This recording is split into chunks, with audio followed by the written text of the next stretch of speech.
Hey, my name's Adele and I'm a certified clinical trauma therapist. And in this series of pandemic videos that I've made, I'm talking about all the different things that people can do to better cope with the lockdowns and the pandemic based on all the questions and things that have been coming in through our social media pages. So today's topic is all about your personal relationship. So that's your relationship with your husband, your wife, your partner, your significant other, your person. Now, if you're actually living in the same house together, that's the context that I'm covering this video in. I'm not talking about couples that are isolated on other sides of the world because those have their own stresses and strains. I'm talking about relationships where you're actually living together in lockdown, under each other's feet, starting to get on everybody's, nerves, starting to get kind of tetchy, irritated. That's what I'm seeing with my clients. And what are all the things that you can kind of do about it? So very first things first is give yourself and everyone around you a bit of a break. As human beings, we're not actually designed to be in lockdown, in isolation, day in and day out with the same people, living Groundhog Day. You might find that the person that you're living with is got really moody, is up and down. One minute they're Tigger, the next minute they're Eeyore. Then they're scratchy and then they're irritated, and then you feeling scratchy and irritated, and you don't want to homeschool the kids, and there's just a lot of stress and strain. So give yourself and everyone around you a break. I like to call it almost like a weirdness pass. Give everyone a pass for just being weird.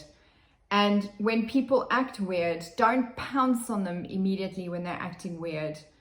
Just kind of go, okay, this is the lockdown fever that we're all experiencing. Let's just take some time out. Let's just go for a walk. I'm just going to step away from this. We're not going to escalate the situation. We're just going to give everyone a little bit more space than normal. Because the reality is when we don't do that, we do something called projection.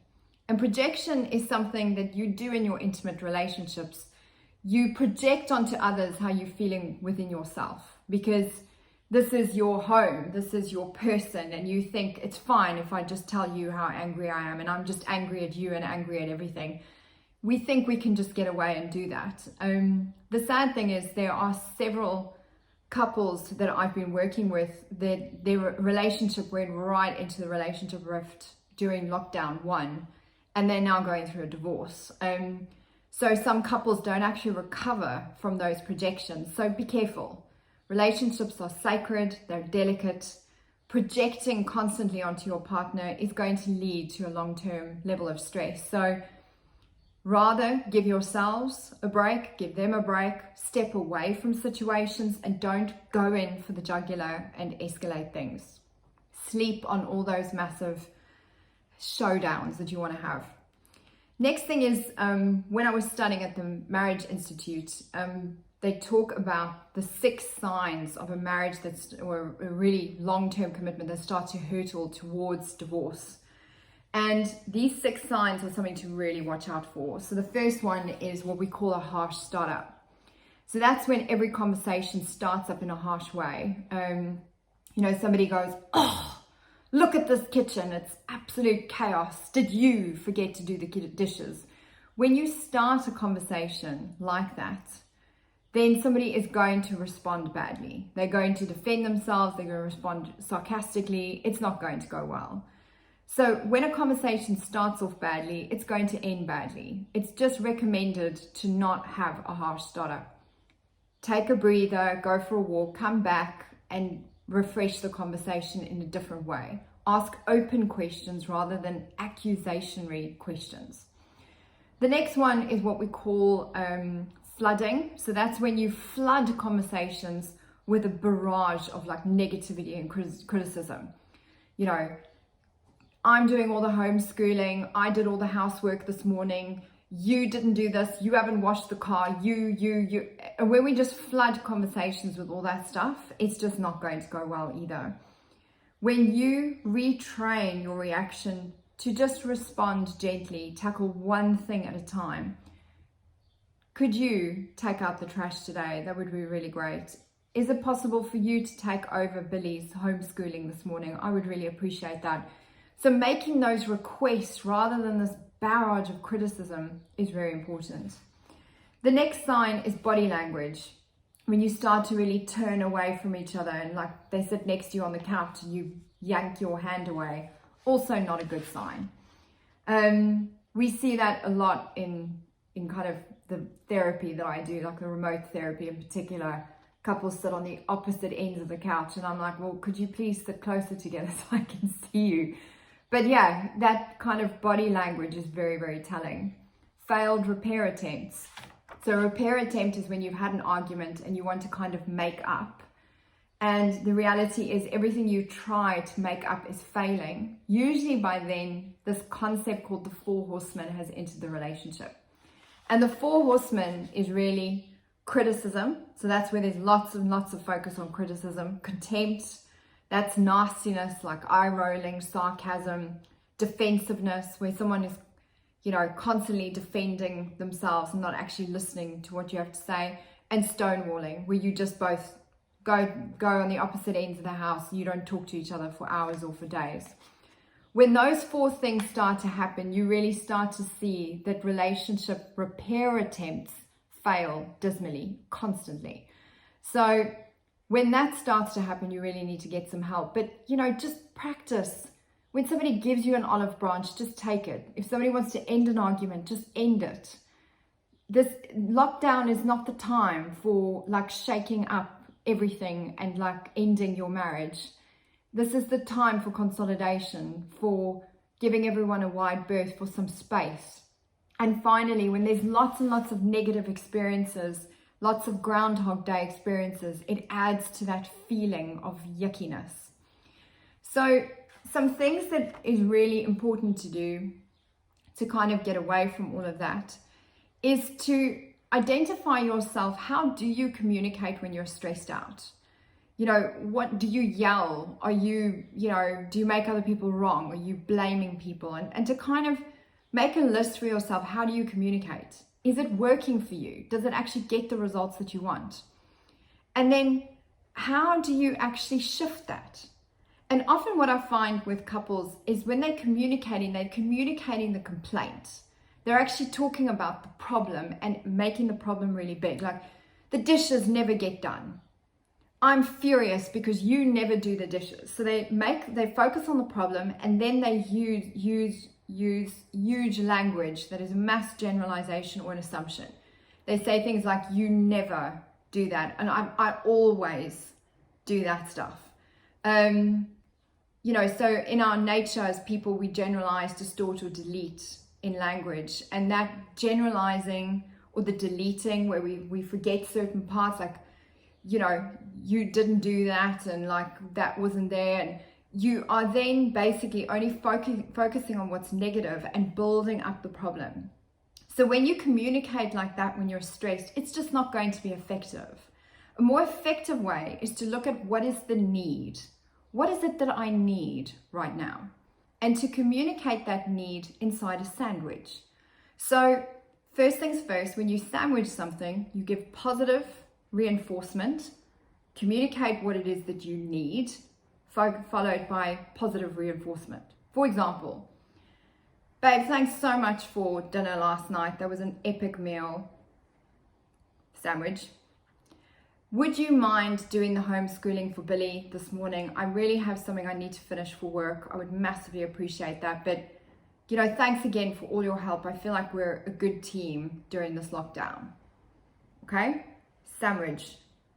And communicate what you need, not here's the issue and you never, and like, that's how people communicate, and they lead to the 6 horsemen, which is what the 4 horsemen and all the 6 signs of divorce that we don't want. So the next time you're stressed, I want you to focus on that kind of communication. Next thing is to remove those distractions from your life and to focus on spending some alone time with your partner where you kind of reconnect. And the way to reconnect is to focus a little bit on a game that we will call the love maps. And this is an inventory about your partner. So do it like an exercise where the 2 of you sit together and you talk about, well, Honey, I kind of wanted to do a bit of an inventory. You know, now that we're sitting here in lockdown, I feel like I have made a lot of assumptions about you. And actually, I want to sort of update my assumptions because people change over time. So tell me, what is your life dream in 5-10 years time? What is your feeling about the current political situation? What do you think about religion? What is your favorite movie? What is your favorite music? Who do you think is your best friend? What are the stresses that you're facing? What are your current worries? Do you remember when we met? What was your first impression of me when we met? What's your favorite memory about us from the past? So these are questions when we're living with our partner. We never think about this stuff. We never think about these kinds of points of data. And actually, this kind of questionnaire is really, really helpful. And if you're looking for the full questionnaire, just contact me and I can send it to you. But play a game with some lightness and fun and nurture this fondness and admiration for each other. You know, what do you like about your relationship? What did you love about it? What is fun for you as a family? What is fun for you as a couple? Given that you're in lockdown, how can we make lockdown more interesting? How can we variate this complete Groundhog Day that we've got? Can we have a picnic on the carpet in the lounge? Can we have a picnic on the lawn outside?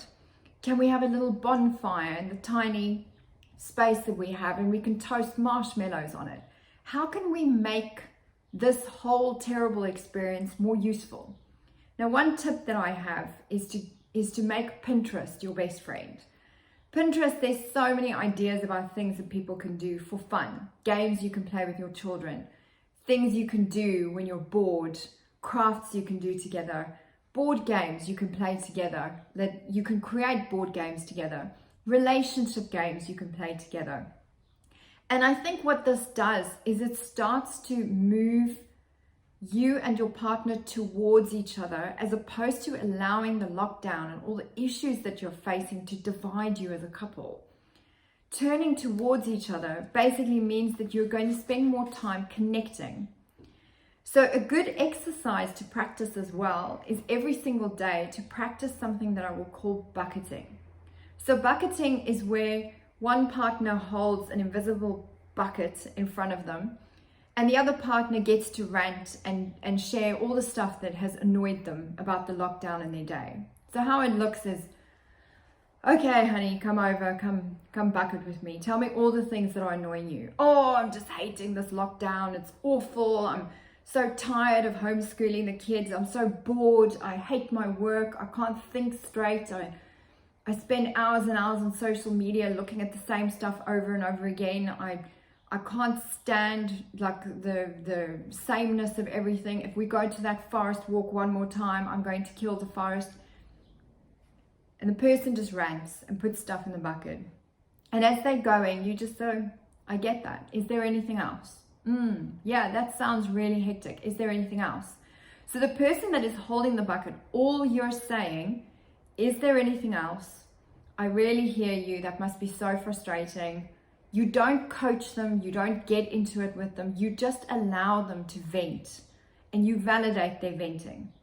You don't deal with anything that's inside the bucket. And at the end, you walk to the wall or the window, chuck this invisible bucket out, and then you swap. So you both actually have an opportunity to bucket. This is a wonderful way to relieve some of the stress and frustration, rather than projecting frustration unconsciously onto each other. And, you know, I think also like trying to come up with things, like acknowledging, look, this is boring. What can we do to make this more fun?